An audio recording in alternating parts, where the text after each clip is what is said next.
Friends, చూసారా మన గార్డెన్లో బెండ మొక్కలు ఎలా కాసినాయో? ఇదిగోండి చూడండి, చక్కటి కాయ ఒకటి వచ్చింది, చిన్న కాయ, ఇంకో పువ్వు, ఇంకో కాయ. ఇదిగోండి అంతా ప్రతి చెట్టు కూడా అసలు మొగ్గలు తొడిగి భలేగా వచ్చేస్తున్నాయి చూడండి.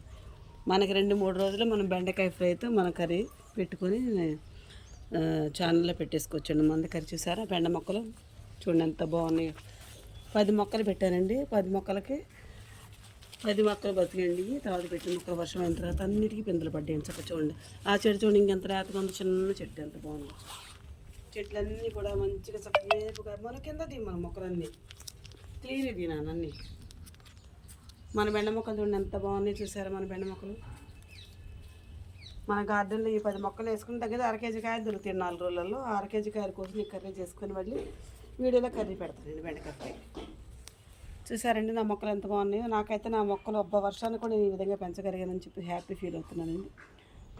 నా బెండ మొక్కలు నా గార్డెన్లో నచ్చితే మీకు నాకు ఒక లైక్ అండి, ప్లీజ్ సబ్స్క్రైబ్.